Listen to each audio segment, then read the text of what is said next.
আল্লাহর প্রশংসা করার 2 নম্বর কারণ হলো ভাগ্য গুণে। শোনেন, এটা কিন্তু ভাগ্যের ব্যাপার। ভাগ্য গুণে আমরা এমন একজন নবীর উম্মত, যেই নবী লাইলাতুল মিরাজে, রজবের মাস, এটা কোন মাস?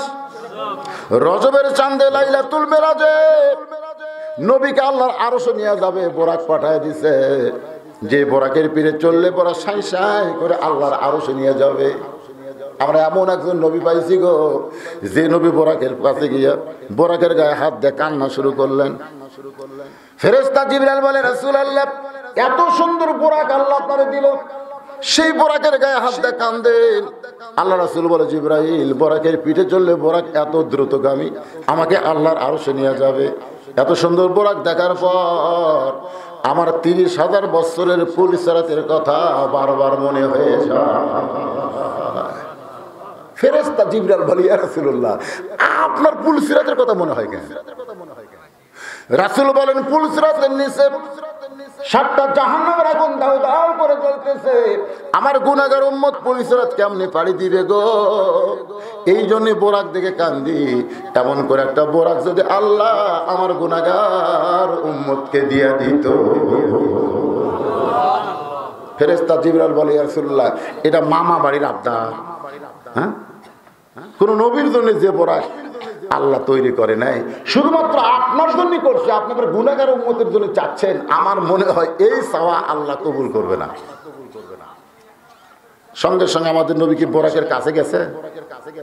বোরাক থেকে 11 গজ দূরে সরে গিয়ে বলতে, জিবরাইল, ঠেকা আমার না, ঠেকা আমার। কোনোদিনও ঠেকা বলেনি যে আল্লাহর বাড়ি ঠেকে দাও না।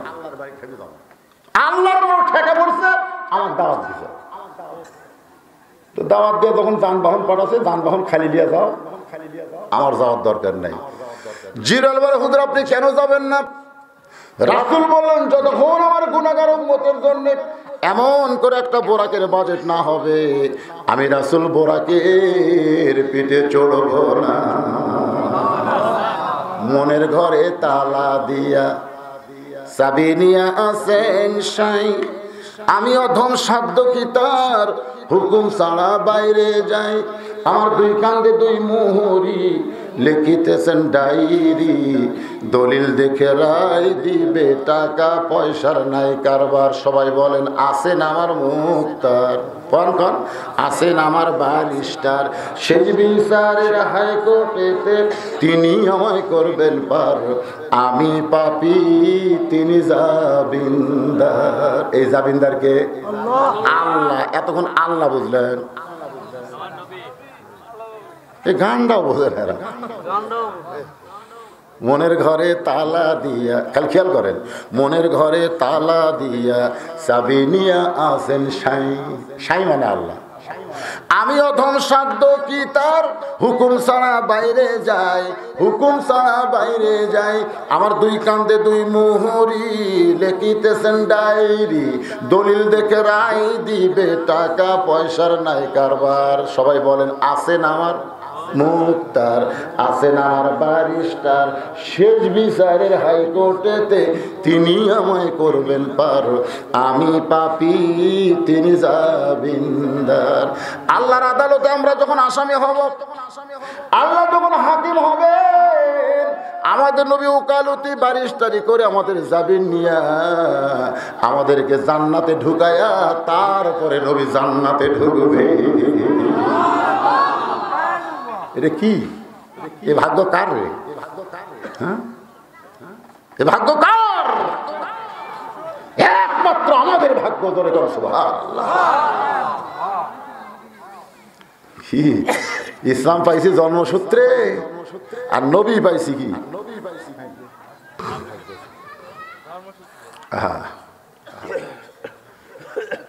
রাস্তা দিয়ে আদম আলাইহিস সালাম যাচ্ছেন, রাস্তা দিয়ে যাওয়ার সময় দেখি বেটা শীষ বসে মশাল মারতেছে। বসারও কিন্তু একটা সাইজ আছে, আপনারা বসে আছেন, একা আছেন, বসা হয়ে উঠবেন।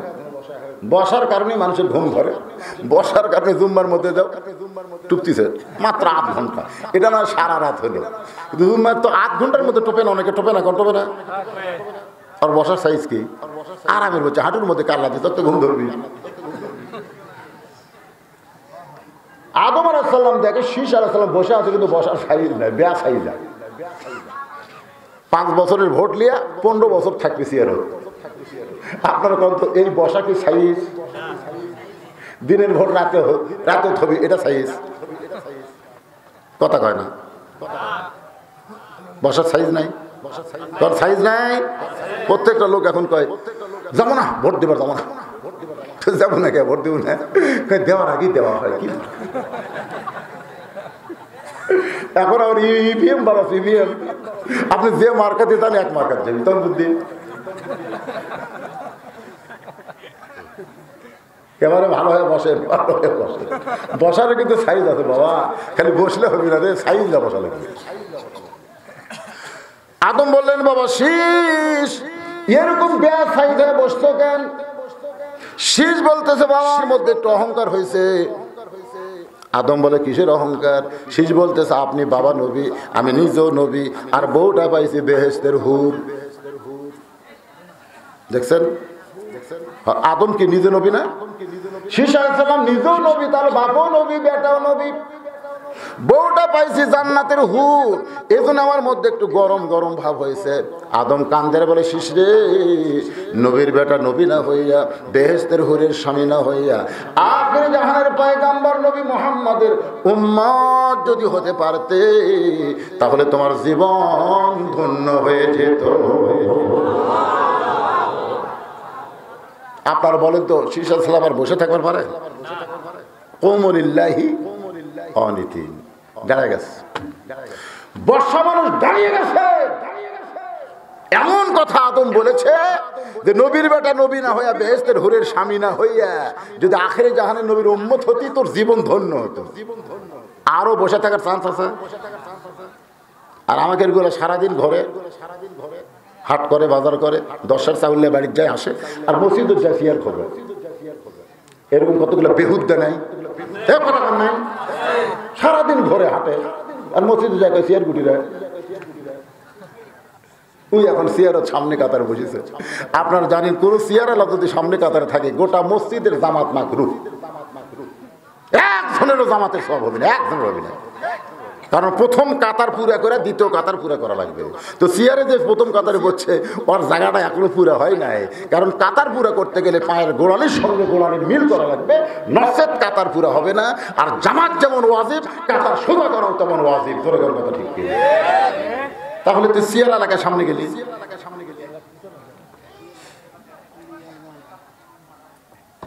তুই কি শুয়ে শুয়ে যাচ্ছে না কান্দত করে নিয়ে যাচ্ছে? হেঁটে হেঁটে এসে তুই সিয়ার বুঝিস কেন? আল্লাহ কোরআনে বলেছেন কুম, কুম মানে কি? অর্ডার করতেছে, কুম দাঁড়াও, লিল্লাহি কানিতিন।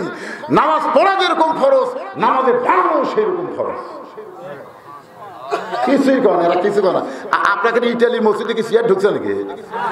আচ্ছা, আপনার যদি একটা চেয়ার ভাঙেন একটা ওমরা হজের সব পাবেন, একটা ভাঙবেন ওমরা হজের সব। কারণ সবচাইতে বড় জিহাদ হলো মসজিদের মধ্যে চেয়ার পরিষ্কার করা। আজ থেকে 10-15 বছর আগে বাংলাদেশের কোন মসজিদে চেয়ার ছিল? এই চেয়ারের আবির্ভাব হলো কোথা থেকে? মাজা লাগে, মাজা। এক চেয়ারওয়ালা কইছিলাম ভাই রে তুমি যে চেয়ারত নামাজ পড়ো, তুমি নামাজ ধরছো কখন? 55 বছর বয়স। এখন কত? 65। তো 55 বছরের নামাজ ধরলে 10 বছরের চেয়ার নিলে। অথচ আল্লাহ রাসূল বলেছেন 7 বছর থেকে নামাজের তালিম দাও, 10 বছর থেকে জোর করে নামাজ ধরাও, জোর করে নামাজ ধরাও। যারা যৌবন বয়সে ওটা বসা করছে, বুড়া বয়সে তাকে মাজা লাগবে। অর্থ সাইজ না, বিয়ারিং জাম মারছে। বিয়ারিং জাম বোঝেন? যে গাড়ি সবসময় চলে না, হঠাৎ চালান, বিয়ারিং জাম। আপনি সবসময় ওটা বসা করেন, সব নাট বল্টু ঠিক থাকবে। যখন চাকরি রিটায়ার হবে তখনই চাকরি করবার গেছে। চাকরি করার বয়স নাই। নামাজ আর সরকারি চাকরি একই রকম। সরকারি চাকরি করতে যখন বয়সকালে কেউ সরকারকে দেয়, বুড়া বয়সে সরকার চাকরি করে নেয় না, বিনা চাকরিতে তাকে পেনশন দেয়। যৌবন বয়সে যারা নামাজ আদায় করবে, বুড়া বয়সে যদি ঠিক মতো পড়বারও না পারে, যৌবনের সওয়াবে আল্লাহ তার পেনশনের সওয়াব দিয়ে দিবে। তারা বাড়িতে নামাজ পড়বে। আপনি বাড়িতে চেয়ারে পড়েন, শুয়ে থেকে পড়েন, খাড়া হয়ে থেকে যা পড়েন বাড়িতে পড়েন। কারণ অসুস্থ লোকের জন্য জামাত শর্ত যার মাজা ভাঙ্গা, যার হাঁটু ভাঙ্গা, তার জন্য নামাজ জামাতে শর্ত নয়, নামাজ পড়তে হবে। তবে জামাতে পড়া লাগবে না। আল্লাহ বলেছেন লা ইউকাল্লিফুল্লাহু নাফসান ইল্লা উসাহা, তোমার কষ্ট হবে এমন কিছু আমি আল্লাহ তোমারে চাপায়া দেই নাই। সুবহানাল্লাহ কর না কেন? এখন বলেন শীষ কি আর বসে আছে? দাঁড়িয়ে বলতেছে বাবা কেমনে? এটা একটা কথা হলো। নবীর চাইতে কি উম্মতের দাম বেশি? আদম কই ঠেলা পড়িস নি তো, বকওয়াস মারতেছিস, ঠেলা পড়ছো, ঠেলা বোঝেন, ওই ঠেলা আমি খাচ্ছি তোর মায়ের কারণে। তোর মা শয়তানের ওয়াজ শুনছে, শয়তানের ওয়াজ। মেয়ে মানুষও কিন্তু শয়তান ধোকা বেশি দেয়। আজকে মেয়ে মানুষের শয়তানের ওয়াজও পছন্দ করে না। শয়তানের ওয়াজের নাম হলো স্টার জলসা, জি বাংলা। এই দুইটা হলো শয়তানের ওয়াজ। আপনি যত ওয়াজ করেন টাইম হলে ঠিকই যাবে। এই ওয়াজ প্রথম শুনছে হাওয়া, ওই জান্নাতের মধ্যে ঘুরতেছে, শয়তান এসে মাইক লাগাচ্ছে, হাওয়া হাওয়া রে, যে গন্ধম গাছের কাছে যাওয়ার আল্লাহ নিষেধ করলো, কেন করছে তুমি জানো? হাওয়া বলতেছে আস্তে কো, আস্তে কো, দেখি তো আগে স্বামী আছে কিনা। দেখে আদম নাই, এখন কো আদম নাই। তো বলতেছে এই গন্ধম গাছের ফল যদি তুমি আর তোমার স্বামী খাও তাহলে জান্নাত থেকে বের হওয়া লাগবে না, আর যদি না খাও তাহলে কিন্তু বের করে দিবি। দুনিয়া এত একটা খারাপ জায়গা, ওখানে গেলে কিন্তু শান্তি পাবো না। এই জন্য তুমিও খাও, তোমার স্বামীকেও খাওয়াও। ওয়াজ করছে কে? আজকে আমাদের ওয়াজ মেয়েদের ভালো লাগে না। স্টার জলসা জি বাংলা যা কয় ওই অনুযায়ী চলে, চলতেছেন। আমার মায়েরা বোনেরা শোনেন, গত 2 দিন আগে আমি বড়ি এই ওয়াজটা শুরু করেছিলাম, কিন্তু সময়ের কারণে করতে পারি নাই। নামার সময় একজন বলল হুজুর খালি ধোকা দিয়ে গেলেন। আমি বলে হয় ধোকা দেই নাই, যদি সময় পাই ইটালির মাহফিলে আপনাদের শুনিয়ে দিব। মনে আছে ওয়াজটা হলো গভীর রাত্রে আল্লাহ নবীর বিবি খাদিজা নবীর হাত ধরে কাঁদতেছে। রাসূল চমকে বলে খাদিজা কান্দো কেন? বলে হুজুর কান্দার কারণ হলো 60 বছর বয়স পার হয়ে গেছে, যে কোনো সময় মৃত্যু হবে। ওগো আল্লাহর নবী, আমি তো মরি যাব, কিন্তু জীবনের খুশির খবর কি আমি শুনবো না? রাসূল বলেন খাদিজা, এই দুনিয়াতে 10 জন পুরুষকে আল্লাহ জান্নাতের সার্টিফিকেট দিয়েছে। খাদিজা বলে হুজুর আমি আমার খুশির খবর শুনতে চাই, আপনি পুরুষের খবর কেন দেন? রাসূল বলেন খাদিজা, শুধু 10 জন পুরুষকে আল্লাহ জান্নাতের সার্টিফিকেট দেয় নাই, 10 জন নারীকে আল্লাহ জান্নাতের সার্টিফিকেট দিয়েছে। খাদিজা বলে রাসূলুল্লাহ আমি এত, তখন নবী হিসাবে থাকতেন না, সুবহানাল্লাহ কর না কেন, বউ হিসাবে, স্বামী হিসাবে থাকতেন। আমরা কিন্তু বইয়ের মধ্যে গেলে মাঝে মধ্যে হুজুর হই। যখন আমি ওয়াজে আসবো, বউ এই জুতা কোথায় রে, জুতা কোথায়? বউ দৌড়ে জুতা নিয়ে যাচ্ছে, এই ধুলা করে, এই ধুলা কে, আসুল্লে মুস্তিছে, এই মুজা কুটি রে লিয়াচ্ছে, এই মুজা ধুসনি করে। ঠিক আছে কাল করো কি দে, পা হইলে দিলাম, আমার বুঝা ঠিক মতো দে, গোড়া কুটি গেল, মাথা কুটি গেল। বউ কয় মনে মনে না মানুষ খেলে এরা খালি মাথা টুপি মুকুট খেলিয়ে সারা তো শয়তান রে, মনে মনে কিন্তু কয়।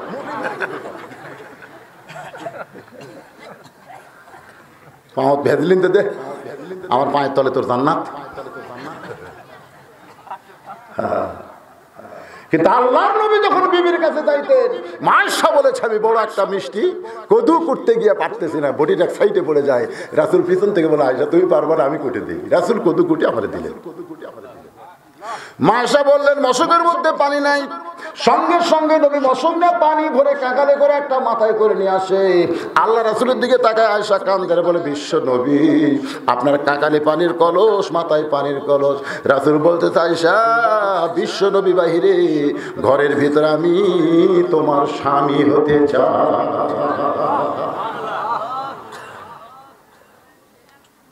নবী ঘরের মধ্যে বসে আছে, ইতিমধ্যে মা আয়েশা ঘরে ঢুকছে। রাসূল আজ থেকে রুটে দরজা বন্ধ করে দিয়েছে। সুবহানাল্লাহ। মা আয়েশা থরথর থরথর করতেছে। রাসূল বলে থরথর করো কেন? বলে আপনার জুতার পরশে আল্লাহর আরশ ধন্য হয়ে গেছে। সেই নবীর ঘরের মধ্যে যদি কোনো বেয়াদবি হয়, রাসূল মুসকে হাসিতে বললেন, একজন নবীর জুতার ভরসা আল্লাহর আরশ ধন্য হয়েছে। একজন নবীর, আমি না, একজন নবীর। আয়েশা বলে, হুজুর আপনি তো সেই নবী। রাসূল বলে, ছিলাম রে, আমি সেই নবী ছিলাম রে, কিন্তু এখন নাই রে। আয়েশা কয়, হুজুর সেই নবীগিরি আপনার কবে গেল? দরজা তখন বন্ধ করছে। যখনই দরজা বন্ধ করছি তখন নবীগিরি নেই। আমি হলাম এখন স্বামী, তুমি আমার বউ, আসো। কিসের নবীরা? কিসের নবীরা? মা আয়েশা দৌড়ে এসে নবীর বুকের মধ্যে মাথা দিয়ে বলে, আল্লাহ আল্লাহ। খালি নবীর দিক দিয়ে বিশ্ব নবী না, স্বামী হিসাবে কয় নম্বর? ধরে বলেন কয় নম্বর? মা আয়েশা নবীর বুকের মধ্যে যখন মাথা লুকায়, আল্লাহ রাসূলের ডান হাতখানা আস্তে করে এনে আয়েশার বুকে পিঠের উপর একটা চাপা দেয়। চাপা দিছে, চাপা দেওয়া বোঝেন না? আরে চাপা যেই দিছে, এমন সময় আল্লাহ কয়, জিবরাইল যাও যাও যাও, আর দেরি করো না, কোরআন আয়াতে নবীর কাছে যাও। ফেরেশতা জিবরাইল বলে, আল্লাহ কত আয়াতে নবীর কাছে গেলাম, এইরকম তো বলেন না। আল্লাহ ডাক দিল, জিবরাইল আমার নবী বর্তমানে ঘরের মধ্যে যে আমল করতেছে, এই আমলে আমি আল্লাহর আরশ পর্যন্ত খুশি হয়ে গেছে। জিবরাইল বলে, আল্লাহ নবী ঘরের মধ্যে কি আমল করতেছে? আল্লাহ কয়, তোকে সেটা কোয়া লাগবে। হ্যাঁ, আর অনেক আমল আছে যেটা প্রকাশ করা যাবে না। তোকে কোরআনের আয়াত দিলাম, তুই নবীর কাছে যা। ফেরেশতা জিবরাইল খুব দ্রুত গতিতে নবীর ঘরের পাশে দাঁড়িয়ে সালাম দেয়, আসসালামু আলাইকা ইয়া রাসূলুল্লাহ। নবী চমকে উঠছে, বুকের মধ্যে আয়েশা কয়, হুজুর চমকে উঠলেন? জিবরাইল আছে। মা আয়েশা কয়, এটা একটা সময় হলো। আমি আপনার বুকের মধ্যে আর জিবরাইল। রাসূল বলতেছে, আয়েশা স্বামী স্ত্রী যখন মহব্বত করে তখন একমাত্র আল্লাহ ছাড়া এই খবর পৃথিবীর কেউ জানে? কারা কারা? স্বামী স্ত্রী যখন মহব্বত করে একমাত্র কে ছাড়া? কথা কয় না, কে ছাড়া? আর 14ই ফেব্রুয়ারিতে যারা মহব্বত করে এরা কাতি ভাষা কুত্তের মতন যেখানে সেখানে, জোরে কোন কথা ঠিক কিনা? কাতি ভাষা কুত্তা বোঝেন না? জুম্মার দিন মসজিদের সামনে দুজন লেগে গেছে প্রেম করতে, মসজিদের সামনে মুসল্লি যাচ্ছে, ওরকে সে কুত্তার কি হবে? তা আমি এখন কুত্তার কাছে বললাম, কুত্তারে তোর একটা আক্কেলও নাই, একে শত রাস্তার প্রেম করিস কে? ও যে বাঁশের আড়া আছে, খেলের পালা আছে, সাইডে যা। দুই কুত্তা গেলে আমার দিকে টস টস করে থেকে আছে। আমি যে একটা বক্তা, ওকে মনে হচ্ছে না।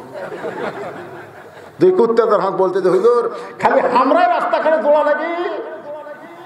14ই ফেব্রুয়ারি ভ্যালেন্টাইন ডে কলেজ ভার্সিটি পার্কে লেগে আপনাদের মতো মানুষেরাও দোড়া লাগে। কুত্তা কিন্তু আমার চোখ দিয়ে বুঝা দিছে। আজকে বাংলাদেশের সরকার ধর্ষণ মুক্ত দেশ করতে চায়। আমি সরকারকে বলবো, ধর্ষণের বিরুদ্ধে ফাঁসির আইন যতই কার্যকর করেন, ধর্ষণ মুক্ত দেশ হবে না যতক্ষণ 14ই ফেব্রুয়ারিকে কবর দেওয়া না হবে। আজকে কয় তারিখ?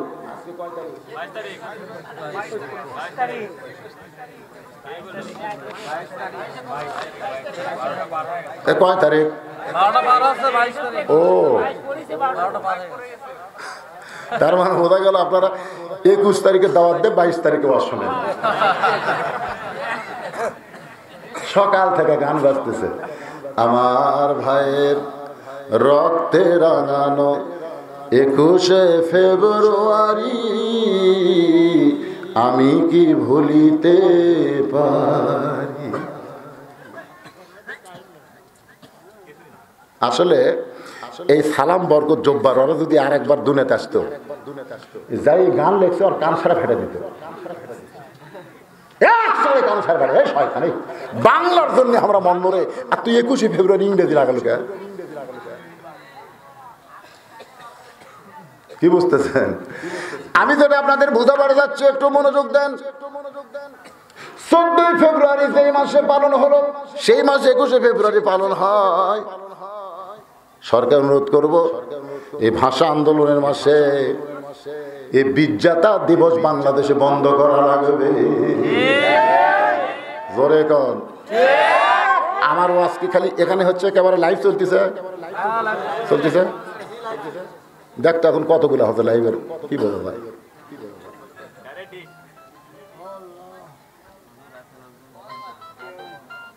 শোনেন, আমি সেদিন ওয়াজ করতেছি 1000-2000 লোকের সামনে, 2000 লোকের সামনে।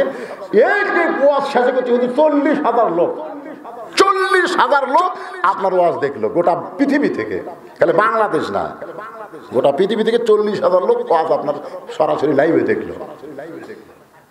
তাহলে আপনারা হাহু করতেছেন, এটা সরকারের কাছে যাবি না? এটা কি আগেকার ওয়াজ? লাটু মার্কা মাইক, সামিনার তল এক লাঠি, তার মাথার ডুঙ্গি, বক্তার 2 হরণ। আমি তো ওয়াজ শুরু করছি, 2 দিকে 2 হরণ, হচ্ছে এদিকে সাউন্ড হচ্ছে না, ঘুরে দিল, বাস ঘুরে এলো, আবার এদিকে গেল, ওরা করছে এদিকে হচ্ছে আবার ঘুরে দে, মাঝখান থেকে ফুটি দিচ্ছে ডুঙ্গি দিয়ে। কি মনে নয় আপনাকে? মনে নয়? মুখ লাগিয়ে দেওয়া তোমার মাইক কথাই টানতো না, লাটু লাগালি লাটু। আজকে আপনারা যে হাহু করতেছেন, আপনাদেরকে সহ গোটা বিশ্বের লক্ষ লক্ষ মানুষ আপনাদের এই আওয়াজ শুনবে। সুবহানাল্লাহ করেন না কেন? তা আপনারা যদি হাহু না করেন, ওরা তার বুঝবি না এটা রাত কয়টা বাজতেছে।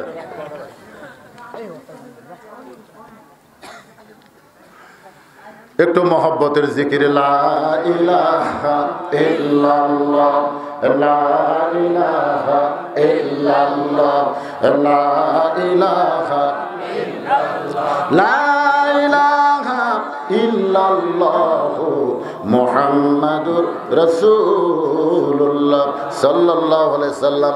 আল্লাহ নবী বললেন, আয়েশা, আমি আর তুমি যে ঘরের মধ্যে মহব্বত করতেছি, জানলা দরজা বন্ধ না খোলা? জোরে বল। আর যারা প্রেম করে তাদেরকে জানলা দরজা আছে, দেখছেন?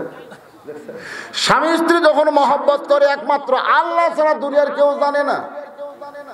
কি জন্য আল্লাহ জিবরাইলকে পাঠাইল একটু শুনি। নবী ঘরের মধ্য থেকে আয়েশাকে বুকের মধ্যে নিয়ে বলতে, জিবরাইল, এত তাড়াতাড়ি ঘরের পাশে গিয়ে তুমি আমারে সালাম দিলা, খবর কি? জিবরাইল বলতে, তো হুজুর আপনি ঘরের মধ্যে কি আমল করতেছেন? আমি জিবরাইল জানি না। আপনি কোরআন পড়তেছেন না নামাজের শেষ দাঁত আছেন না দোয়া দরুদ কি করতেছেন হুজুর আমি জানি না। তবে আল্লাহ এত খুশি হয়েছে, কোরআন আয়াত দিয়ে আমার প্রেরণ করেছে। এখন আপনাদের কাছে জানতে চাই, নবীকে ঘরের মধ্যে কোরআন পড়তেছে, নামাজ পড়তেছে, তাহলে আল্লাহ কেন খুশি হয়েছে? আল্লাহ বুঝাই দিল, তোমার কোরআন পড়া, তোমার নামাজ পড়া, রোজা করার চাইতেও সতী সাধবী বিবিকে যদি বুকের মধ্যে নাও, আল্লাহ বেশি খুশি হয়ে আসা। তাহলে সুবহানাল্লাহ কোনো হবি না। আজকে ওয়াজ শেষ করে বাড়ি যায়, যেই দরজা খুলবি ঈদের মতন কোলাকুলি করবেন, কুরবানি ঈদ কোলাকুলি করবেন, আল্লাহুম্মা জিদ মুহাব্বাতান লিল্লাহি ওয়া লিরাসূল। বউ কবে, আল্লাহ রে আমার স্বামী না ওলি হয়ে আইছে রে। পাগল হয়নি, এটাই ইসলামের নিয়ম। সুবহানাল্লাহ সুবহানাল্লাহ।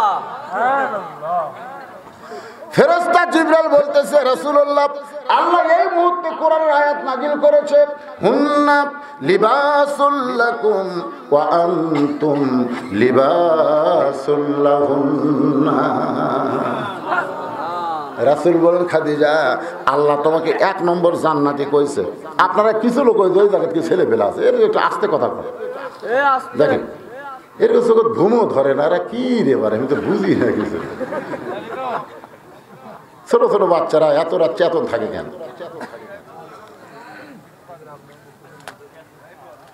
তো এখন মা খাদিজা দাঁড়িয়ে গেছে, হাসতেছে। রাসূলকে, খাদিজা, আচ্ছা তোমাকে তো আল্লাহ 1 নম্বর জান্নাতি কইল, তো 2 নম্বর কে হলে ভালো হয়?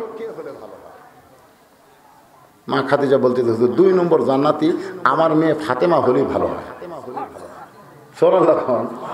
তখন কিন্তু মা খাদিজার 4টা মেয়ে, ধরে কোন কয় মেয়ে? তো 4টা মেয়ের মধ্যে খাদিজা ফাতেমার নাম হইল। নবীর 4 মেয়ের মধ্যে সবচেয়ে ছোট মেয়ের নাম হলো ফাতেমা, বড় মেয়ের নাম হলো জয়নাব, তারপরেরটা হলো রোকেয়া, তারপরে হলো কুলসুমা, তারপরে হলো ফাতেমা। তাহলে মা খাদিজা বড় 3টা মেয়ের নাম না কয়ে একেবারে সবচাইতে ছোট মেয়ে ফাতেমার কথা কেন বলতেছেন? আমার মা বোনেরা যারা পর্দায় আছেন, আপনাদের জন্য একটু শোনা দরকার। বলতে তো পারতো যে আমার বড় মেয়ে জয়নাবকে আল্লাহ 2 নম্বর দিক, কিন্তু 2 নম্বর বড় মেয়ের কথা না বলে সবচেয়ে ছোট মেয়ে কথা বলার কারণ কি? কারণ হলো জান্নাতে 2 নম্বর হওয়ার যোগ্যতা ওই 3টার চাইতে এর মধ্যে বেশি আছে। কথা কর না কেন বেশি? এটা কে জানে? খালি আল্লাহ জানে। আপনারাও জানেন না কিছু? আপনার যে 3টে বেটা তার মধ্যে ভালো কোনটা জানেন না? কথা কর, জানেন না? আপনার যদি 2টা ছেলে থাকে কোনটা ভালো আপনি কি জানবেন না? একটা এত ভালো হলো, একটা এত খারাপ হলো কেন? একই মায়ের পেট থেকে তো দুটোই বাড়াইছে, কিন্তু একটা ভালো একটা খারাপ কেন হলো? দেখবেন যেটা খারাপ হয়েছে সেটা কোন জায়গায় যায়, আর যেটা ভালো হয়েছে তার সম্পর্ক কোন জায়গায়। বাবা হিসেবে একটু দেখার দরকার আছে না নাই? একটু মনোযোগ দিয়ে শুনবেন। রাসূল বললেন, খাদিজা আপনি যদি 2 নম্বর জান্নাতের কথা বলতেছেন, আমি নবী বলতেছি সে তো জান্নাতি নয়। খাদিজা চমকে বলে, হুজুর আমার ফাতেমা যদি জান্নাতি না হয় তাহলে ফাতেমার খবর কি? রাসূল বলেন, ফাতেমার খবর হলো জান্নাতি নারীদের নেত্রী। লিল্লাহি তাকবীর। যেই কইছে জান্নাতি নারীদের নেত্রী, এতক্ষণ যে খাদিজা দাঁড়িয়ে দাঁড়িয়ে হাসতেছিল সেই খাদিজা টপ করে বসে নবীর হাত ধরেছে, বসে ফোঁপায় ফোঁপায় কাঁদতেছে। রাসূল বলে, খাদিজা কান্দো কেন? বলে, কান্দার কারণ হলো সর্বোত্তম ঈমান গ্রহণ করেছি, আপনাকে নবী বলে স্বীকার করেছি, আমার যত সম্পদ ছিল সব আল্লাহ দিয়েছি, এরপরে আল্লাহ আমার বাদ দিয়া আমার পেটের মেয়ে ফাতেমাকে খাতুনে জান্নাত ডিগ্রি কেন দিল? রাসূল বলে, অসুবিধা কি? আপনি হলেন 1 নম্বর জান্নাতি আর ফাতেমা হলো জান্নাতের নেত্রী। খাদিজা বলে, হুজুর আপনি পাল্টায়া দেন, আপনি ফাতেমারে 1 নম্বর জান্নাতি করেন আর আমাকে জান্নাতের নেত্রী বানায় দেন। আল্লাহ নবী বলেন, খাদিজা কি জন্য এমন করতে হবে? বলে, নবী গো আপনি মেয়েদের স্বভাব জানেন না, মেয়েদের চরিত্র হলো উপরে থাকা নিচে থাকবে। বউ শাশুড়ির যুদ্ধ আপনারা শোনেনি? বউ শাশুড়ির, কিন্তু জামাই শ্বশুরের যুদ্ধ কোনদিন শুনছেন? জামাই শ্বশুরের যুদ্ধ হবে না, কারণ জামাই যদি একটু রাগ করে শ্বশুর একটু হয়ে যাবে, কিন্তু বউ শাশুড়ি যেদিন বউ আছে বাড়িতে সেদিন বউ কয় ওই বুড়ির হাতত কিছু ক্ষমতা দেওয়া লাগবে, আর যেদিন বেটার বউ আছে শাশুড়ি কয় এই 2 দিনকের বেটি তোর হাতত ক্ষমতা দেওয়া লাগবে। এই নিয়েই গন্ডগোল। কারণ মেয়ে মানুষের ওপর থাকার একটা স্বভাব আমাদের বাংলাদেশের সরকারের মধ্যে আছে, জোরে কোন ঠিক কিনা? একজন প্রধানমন্ত্রী ক্ষমতায় আর একটা অসুস্থ হওয়ার পরেও না না জেলখানায়, ওটাও জেলখানা, ইচ্ছা মতো বাড়ার পারবে না তো, ঘরের মধ্যে খেলে আটকে থাকা যায়। ওরা কি মনে করে পাগলা, এটাও জেলখানা। এখন আপনারা বলেন যে একজন ক্ষমতায় একজন জেলখানায় কেন? এই জন্যই জেলখানায় তো বাইরে থুলি, ওই মিটিং টিটিং করবি একবার আপনাকে নাটোরে আসবে ধোয়া যাইছিল, আমি ভয়ে আর গাড়িতে যাওয়া হাইরে হাইরে হাইরে কে আসতেছে রে, বুঝবার পারছে বেড়া থাকলে বিপদ, এই জন্য জেলখানায় ঢুকায় রাখছে। একজন মেয়ে মানুষ কোনোদিন আর একজনের প্রশংসাও শুনতে চায় না। এটা আমার নিজের ঘরের কথা বলতেছি। আমার বড় মেয়ে মাছের তরকারি পাক করে দিছে, মেয়েরা কিন্তু কোনো কিছু পাক করলে ওই পাকের একটু প্রশংসা শুনলে ওরা খুব খুশি, কিন্তু আমরা এত কিরকম এইটাও কর পারি না। মুখের সামনে ঘুরতে যাই, আমি বললাম মা বাংলাদেশে বহু জায়গায় মাছের তরকারি খাচ্ছি, মাকে তোমার হাতে মনে হয় মধু আছে মা, যেই কোচে আর এক টুকরা আসলে সেটা দিচ্ছে আমাকে, আব্বু খান আব্বু আর এক টুকরা দিব, না মা আর লাগবে না।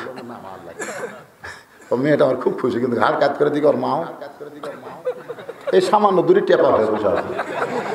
আমি কে গো তোমার মুখে অসুখ নাকি? মুখ এখন থেকে মেয়ের বাড়ি তার হয়ে যান, আপনার মেয়েই পারে, আমি তাই পারবো রে বাবা রে। আমি বলে বেড়া কি জাত রে, মেয়ের প্রশংসা করলে মায়ে সহ্য করতে পারে না, এই জাতের নাম হলো নারী জাত। জনগণ কথা ঠিক এদিকে কলজা ভরা খালি হিংসা ভাই।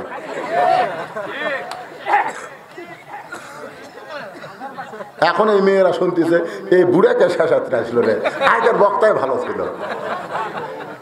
আমি এদের কথা সরাসরি বলতেছি, আপনারা বলেন তো মেয়ে মানুষের হিংসা কম না বেশি? আরো জোরে।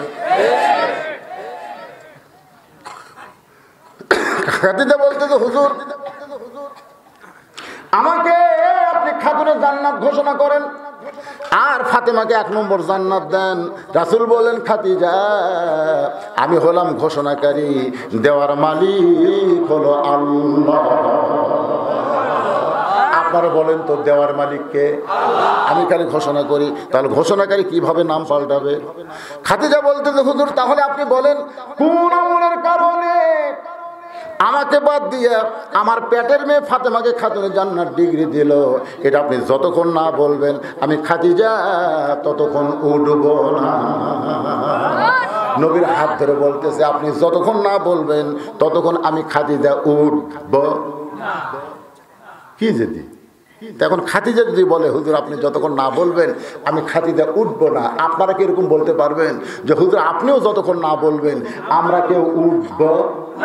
কারা কারা উঠবেন না আল্লাহ একটু হাত দেখান তো দেখি, যারা যারা উঠবেন হাত তোলেন না কেন? সাঙ্গা হাত তোলা পায় না।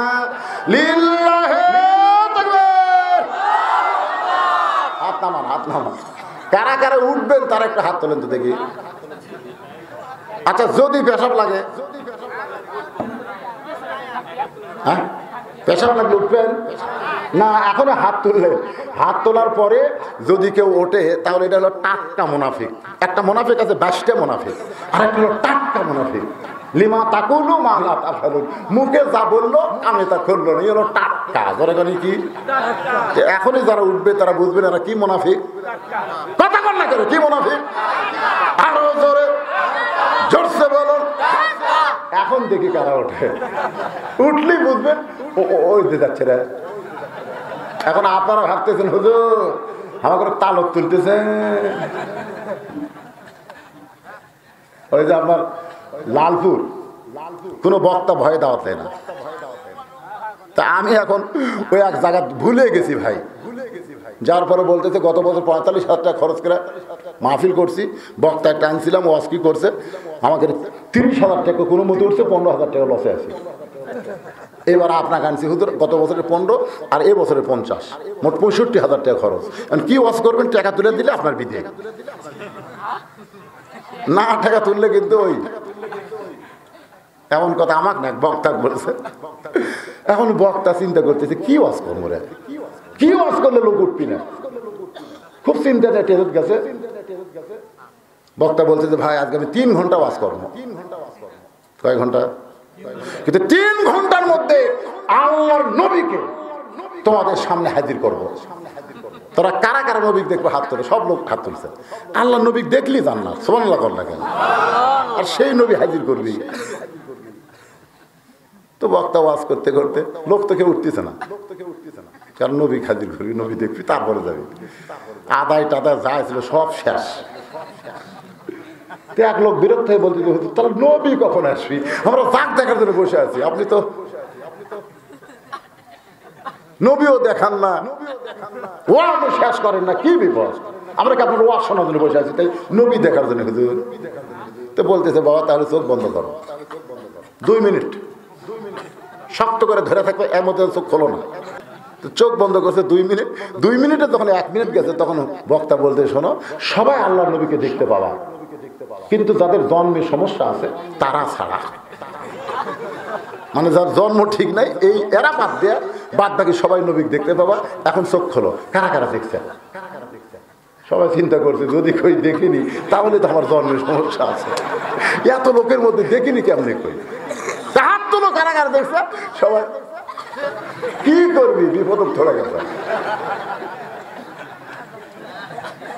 তা আপনার লোক কেন বিপদে ফেলে না? বিপদ এরকম চিন্তা করেন না ভাই। কোন আমলের কারণে আল্লাহ খাদিজাকে বাদ দিয়ে ফাতেমাকে খাতুনে জান্নাত ডিগ্রি দিল? এটা যতক্ষণ নবী না বলবে ততক্ষণ পর্যন্ত খাদিজা নবীর হাত ছাড়বে না। মা খাদিজা বসে আছে, দাঁড়াবেও না। আমার মায়েরা যারা পর্দার অন্তরালে, আপনাদের জন্য অত্যন্ত সুন্দর আলোচনা মা। আর আপনারা যদি ভালো হন, মরদ মানুষের ঘর আল্লাহর জান্নাত হয়ে যায়। কত অশান্তি নিয়ে আমরা বাইরে ঘুরি, বাড়িতে গেলেই কিন্তু আমাদের শান্তি। জোরেগণ ঠিক কি না? অশান্তি নিয়ে ঘুরি না, কিন্তু বাড়িতে যায় হ্যাঁ, কিন্তু এখন বাহিরেই আমাদের শান্তি। বাড়িতে গেলি এটা কি খ্যাঁস খ্যাঁস করতেছে, কথা কয় না ভাই। রোকেয়া কই না বলো রোকেয়া, রোকেয়া কি সুন্দর মধুর ডাক, রোকেয়া কথা কয় না। কে গো রোকেয়া বেগম, কথা নেই। রোকেয়া বেগম কি এ পর্যন্ত 3 বার ডাক দিছি, স্বামী কথা কয়নি। শেষে এমন হবে কসে আমার হার্টবিট বেড়ে গেছে।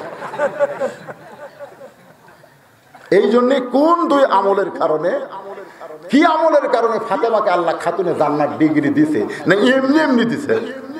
আমাদের জানার দরকার আছে না নাই? এইটা জানলে মা বোনদের 1 নম্বর উপকার হবে, আর পুরুষ মানুষের বাড়ি জান্নাত হবে। আসুন এবার শীষ আলাইহিস সালাম বলতেছে, বাবা কোন কারণে নবীর বেটা নবী না হইয়া, বেহেশতের হুরের স্বামী না হইয়া, আখেরে জাহানের পয়গাম্বর উম্মত হলে আমার জীবন ধন্য হতো। একটু মেহেরবানি করে বলেন। আদম বলে, শীষ রে তোমার মায়ের কারণে আমি বেহেশত ছেড়ে দুনিয়াতে গেলাম। 350 বছর কান্নাকাটি করার পরে আমার চোখের পানি পড়তে পড়তে গালের গোস্ত পচে গেল, এমনকি গোস্ত খসে পড়ে গিয়া আমার মুখের হাড় যখন বের হয়ে গেছে, আমি তখন সাগরে পানি পান করতে গিয়া সাগরের দিকে আয়নার মতন তাকায় দেখি আমি মানুষ রইলে শীষ, আমি যেন ভূত হয়ে গেছি। আপনার বলেন তো, যে মুখের মানুষের এর উপর গোস্তটা এখানে দাঁত বের হচ্ছে, ওই কি মানুষের মতন? কি আর চেহারা দেখলে মানুষ ভয় খাবে। আল্লাহ কোরআনে বলেছেন, লাকাদ খালাকনাল ইনসানা ফি আহসানি তাকবীম সুম্মা রাদাদনাহু আসফালা সাফিলিন। আদম বলে, বাবা শীষ, ওই পানির দিকে তাকায়া আমি বিরক্ত হলাম আমার উপরে, বিরক্ত হলাম আল্লাহর উপরে। শীষ বলতেছে, বাবা আপনি আল্লাহর উপর কেমনে বিরক্ত হবেন? নিজের উপরে হতে পারেন, কিন্তু আল্লাহর উপরে কেন হলেন? আদম বলে, শীষদের সামান্য একটা ভুল করার কারণে এত বছর কান্দি, তারপরও আল্লাহ মাফ করে না, এই জন্য বিরক্ত। এত চাই তারপরও আল্লাহ কবুল করে না, মানুষ বিরক্ত হয় না? কারণ হয় কি হয় না? মানুষ বিরক্ত হয়। কি রে, আল্লাহ একটা বল কবুল করে না। তা আল্লাহ কয়, আদম শুধু কাঁদলে হবে না, কাঁদার মতন কাঁদো। আমি কাঁদার সাগরে গিয়া বিশ্ব নবীকে ওসিলা করে যে মাত্র বলেছি, সঙ্গে সঙ্গে আল্লাহ বলে, আদম আর কাঁদো না, ওই নবীর ওসিলা আমি তোমার জীবনের তওবাকে কবুল করে নিলাম। যেরকম সুবহানাল্লাহ। শীষ বলতেছে, বাবা বিশ্ব নবীর ওসিলায় আপনার তওবা কবুল হলো, কিন্তু নবীর উম্মত হলে জীবন ধন্য হতো কেমনে? আদম বলে, শীষ তাহলে শোন, ওই নবীর উম্মতেরা, আমাদের কথা বলতেছে, ওই নবীর উম্মতেরা সারা জীবন যদি পাপ করে, সারা জীবন যদি পাপ করে, মরার আগে মাছির মাথার মতন সামান্য পানি চোখের কোনায় যদি বের করে বলে, মাবুদ বিশ্ব নবীর উম্মতের খাতিরে আমার তওবাকে কবুল করো, আল্লাহ সঙ্গে সঙ্গে তার জীবনের গুনাহ মাফ করে দিবে। শীষ কান্দের বলে, বাবা নবীর বেটা নবী না হইয়া, বেহেশতের হুরের স্বামী না হইয়া, ওই নবীর উম্মত যদি হতে পারতাম তাহলে আমার জীবন ধন্য হতো। আদম কান্দের বলে, বেটারে ওই নবীর উম্মত সবাই হওয়ার চাইলে কি হবে? ওই নবীর উম্মত হতে গেলে ভাগ্য লাগে। তাহলে আমাদের ভাগ্য কত ভালো, এটা আমার সঙ্গে সকলে বলবেন, বলবেন না? সকলে বলেন, নবী না হয়ে দুনিয়ার না হয়ে ফেরেশতা আল্লাহর হয়েছি উম্মত আপনার, তার তরে শুকর। কতবার? কোটিবার। একজন কোটিবার করছে, আপনারা 1000 বার কোন কেন? 1000-এর খাওয়া আছে, তাহলে কোটি, লাখো লাখো না, কোটি কোটি। তার তরে শুকর কোটি বার সাল্লাল্লাহু আলা মুহাম্মাদ সাল্লাল্লাহু আলাইহি ওয়াসাল্লাম, সাল্লাল্লাহু আলা মুহাম্মাদ সাল্লাল্লাহু। আল্লাহ নবী বলেন, খাদিজা কোন আমলের কারণে আপনাকে বাদ দিয়ে ফাতেমাকে আল্লাহ খাতুনে জান্নাত ডিগ্রি দিল?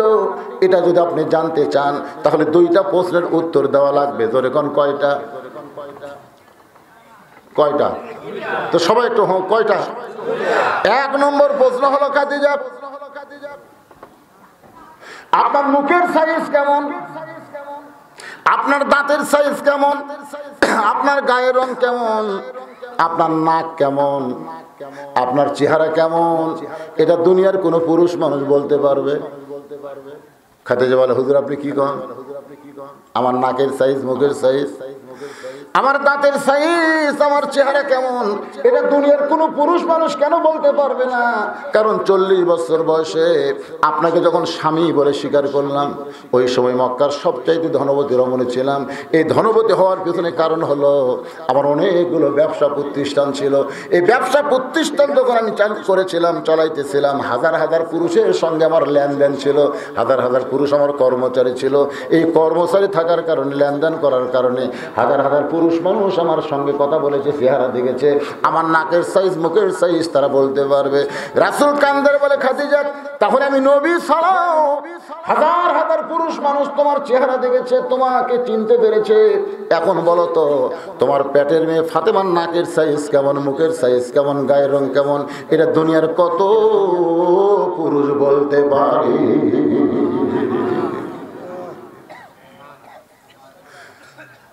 খাদিজা চিৎকার করে বলে, রাসূলুল্লাহ আপনি কি বলেন?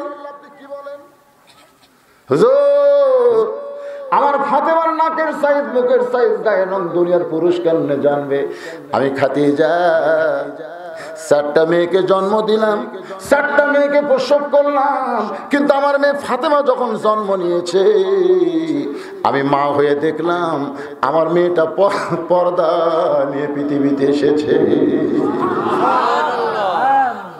আল্লাহ রাসূল বলে, খাদিজা আপনি শুধু দেখেছেন আপনার মেয়ে ফাতেমা পর্দা নিয়ে দুনিয়াতে আইছে, কিন্তু আপনি কি জানেন এই ফাতেমা পর্দা নিয়ে দুনিয়া থেকে বিদায় নিবে? সুবহানাল্লাহ কোন? এশার নামাজের পরে হযরত আলী যখন ঘরের মধ্যে ঢুকছে, ঘরের মধ্যে ঢুকে আল্লাহর প্রশংসা করতেছে, কারণ ঘরও সুন্দর, হাসান হোসেনকে সুন্দর করে সাজায় দিয়ে মা ফাতেমা নিজেও সুন্দরী সাইদা গুইজা বসে আছে। হযরত আলী আল্লাহর প্রশংসা করতেছে, মাবুদ আমি কি ঘরের মধ্যে ঢুকলাম না জান্নাতের মধ্যে ঢুকলাম? সুবহানাল্লাহ কোন? কারণ ঘরের মধ্যে ঢুকে পুরুষ মানুষ তখনই খুশি হবে যখন গোটা ঘর সুন্দর করে সাজায় রাখবে। কিন্তু আপনি ঘরের মধ্যে ঢুকে দেখেন বালুস এক জায়গায় পড়ে আছে, কুল বালুস আর এক জায়গায় ছিটে আছে, চাদর উঠে গেছে, এবড়া থেবড়া। পুরুষ এটা ঘর না জাহান্নাম রে। যদিও গরিব মানুষ হয়, ঘরটা যদি সুন্দর করে সাজানো থাকে, মরদ মানুষের শান্তি কোথায়? বোঝেন না ভাইজান? শান্তি বোঝেন না? হযরত আলী আল্লাহর শুকর আদায় করতেছে, এমন সময় ফাতেমা 2টা সন্তানকে বুকের মধ্যে নিয়ে 2 জনের 2 গালে চুমু দিয়ে বলতেছে, বাবা তোমরা 2 জন একটু অন্য ঘরে যাও, তোমার বাবার সঙ্গে আমার গোপন কিছু গল্প আছে।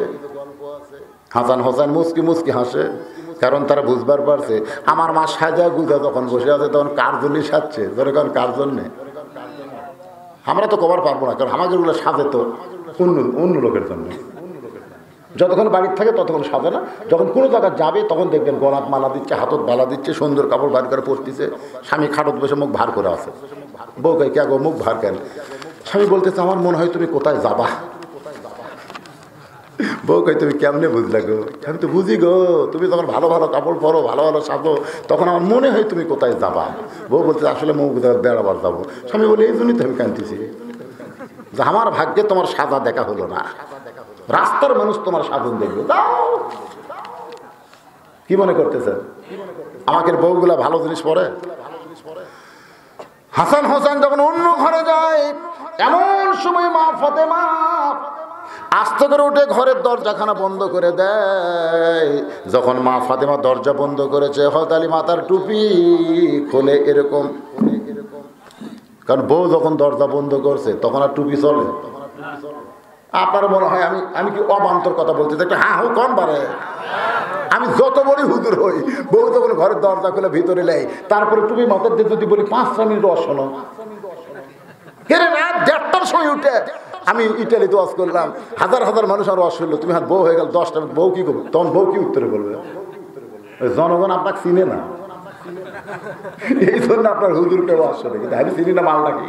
টুপি খোলা ওয়াজ করেন, বেড়া করেন, আমার কাছে কোনো ওয়াজ নেই।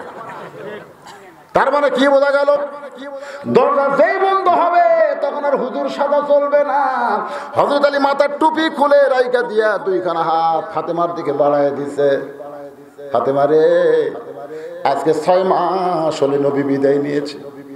6টা মাস পর্যন্ত আমি তোমার মুখের হাসি দেখতে পাই নাই। 6টা মাস পর্যন্ত আমি তোমাকে স্পর্শ করি নাই, কারণ নবীর বিয়োগে তুমি কাঁদতেছো সবসময়।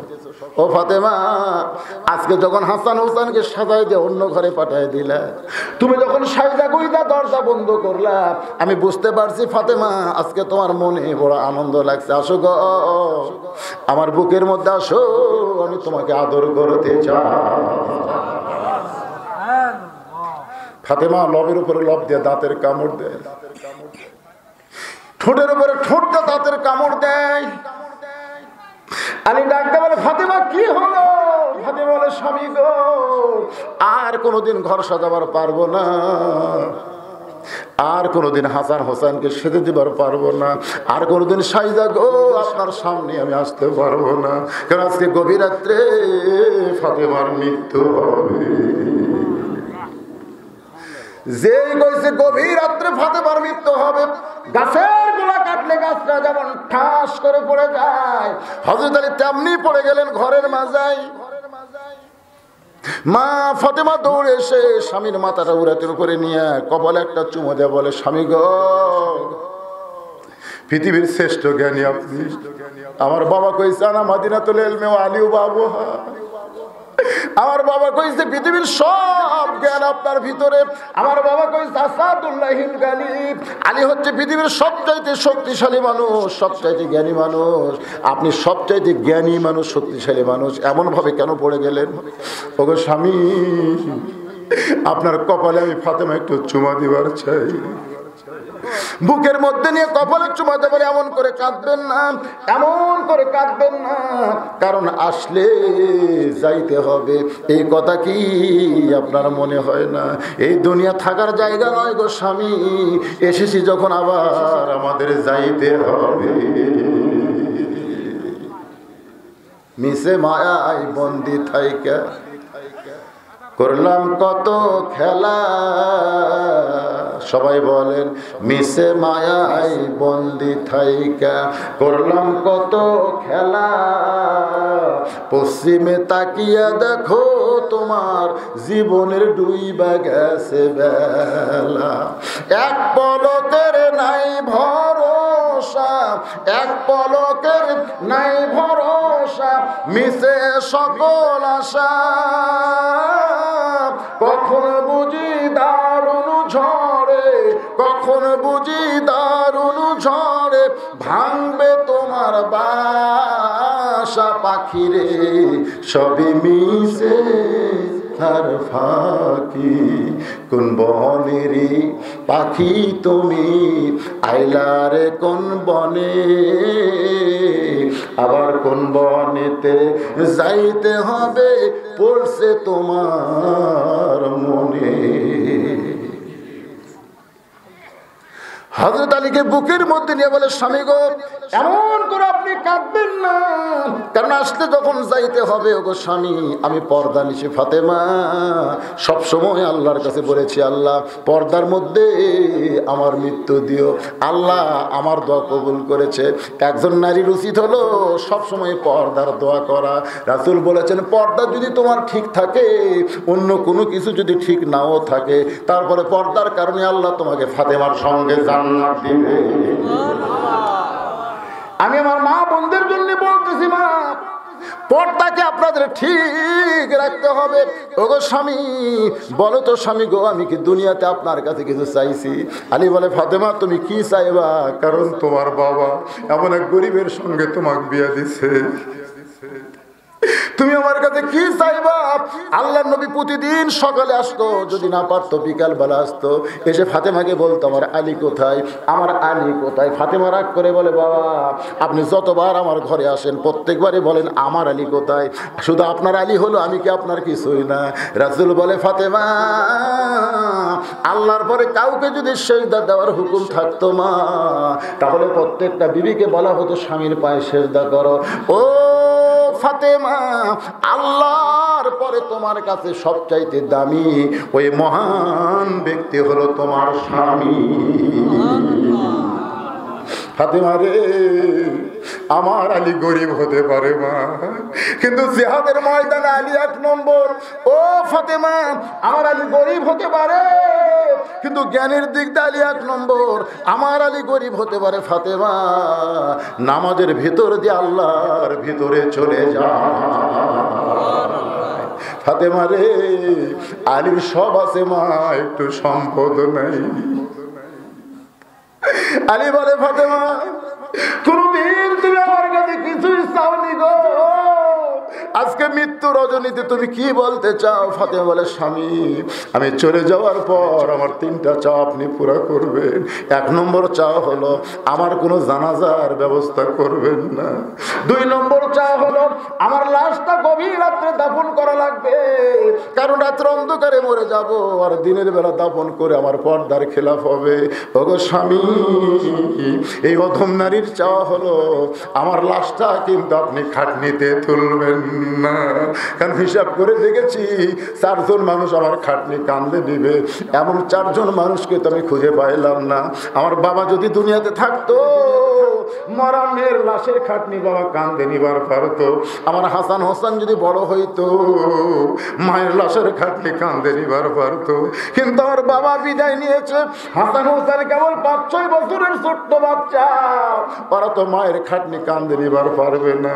ওগো স্বামী, এই অধমের লাশটা আপনি কান্দে নিবেন, ওই জান্নাতুল বাকির পূর্ব কোণায় সবুজ রঙের বাতি জ্বলবে, সেই বাতি বরাবর আমাকে দাফন করবে। আপনি নিজে যদি কবর খুঁড়তে না পারেন গো, আপনার একান্ত বন্ধু যদি কেউ থাকে, তারে যেন বলবেন গোপনে ফাতেমার কবর খনন করে দেয়।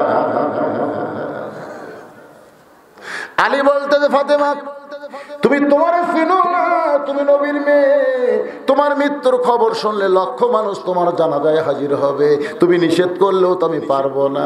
ফাতেমা বলে, স্বামী, আপনি জ্ঞানী মানুষ, আপনি বলেন তো, 1,00,000 মানুষ যদি আমার জানাজায় গিয়ে বলে ফাতেমা ভালো, ফাতেমা ভালো, আর আপনি যদি মুখটা ভার করে থাকেন, টাকা বলে, বাবু জীবনে কি পাপ করেছি আল্লাহ, এত কষ্ট কেন দাও? আমার 2টা সন্তান ঘুমায় গেছে, ওদের মাঝখান থেকে মারে তুলে নিয়ে যদি কবর দে, আর 2টা সন্তান সকালে চেতন পায় যদি বলে, বাবা, যে মা আদর করে আমাদের ঘুমাই দিল, সেই মা এখন কোন জায়গা? না হলে খুঁজতেছে 6 মাস হলো, এখন মাকে নিয়ে যাওয়া হবে। আল্লাহ, কি বিপদ আমার উপরে। আসাদুল্লাহিল গালিব দুর্বল হয়ে গেছে, কিন্তু রাতের অন্ধকারই তাকে কবর দেওয়া লাগবে বিদায়।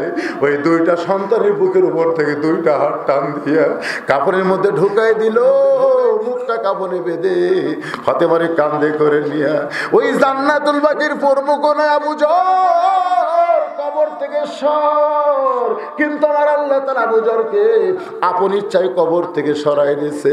হযরত আলী কবরে ফাতেমা রাইখা কবরে মাটি দেওয়ার পরে আসমানের দিকে তাকায় বলে, মাবুদ, কি বলবো তোমার কাছে, আমি আলী ফাতেমার প্রতি রাজি খুশি হয়ে গেছে। আল্লাহ, তুমি ফাতেমার প্রতি খুশি হইয়া যাও। এই দোয়া করার পরে হযরত তাকায় দেখে সামনে কয়েকটা পুরাতন কবর দেখা যায়, কয়েকটা পুরাতন কবর। আলী চিৎকার দিয়ে বলে, এইবারে ফাতেমার কবর দিলাম। সেই কবর কোথায় গেল? সেই কবর কোথায়? কে যেন বলতেছে, আলী রে, আমার ফাতেমা পর্দা নিশি, আমি আল্লাহ তাআলা ফাতেমার কবরকে কিয়ামত পর্যন্ত পর্দা করেছি। রাসূল বলে, খাদিজা, এখন আপনি বলেন, 1 নম্বরে আপনি জিতে গেলেন না ফাতেমা জিতে যায়? সুবহানাল্লাহ কবেন না? একটা ছোট্ট করে একটা গজল আমার সঙ্গে বলতে হয়, পারবেন? কিন্তু যেদিন ডাক পড়িবে, সবাই বলেন, কিন্তু যেদিন ডাক পড়িবে কবর মাঝে যাইতে, জোগাড় কিছু করছো বন্ধু তার মাঝে বিছাইতে। কি খারাপ লাগতেছে? তাহলে সকলে বলেন, দেখেন এই গানটাই আমাদের ইমানকে কিভাবে জাগায় দেয়। কিন্তু যেদিন ডাক পড়িবে কবর মাঝে যাইতে, জোগাড় কিছু করছো বন্ধু তার মাঝে বিছাইতে। ডানে কবর বামে কবর, সবাই চিৎকার করে বলেন, ডানে কবর বামে কবর, নিচে কবর আছে যে, উপর দিকে চাইয়া দেখো বাঁশের ছাউনি দিছে কে। এমন আজাব দিবে রে ভাই, এমন আজাব দিবে রে ভাই, কবরের ওই মাটিতে গলা ফেটে রক্ত ঝরবে চিৎকারের ওই চোটেতে। লক্ষ কোটি মুর্দা ব্যয়, মুর্দা মানে টাকা, লক্ষ কোটি মুদ্রা ব্যয় করছো বালা খানা, হীরামণি মুক্তা দিয়া পালঙ্গের ওই সামানা।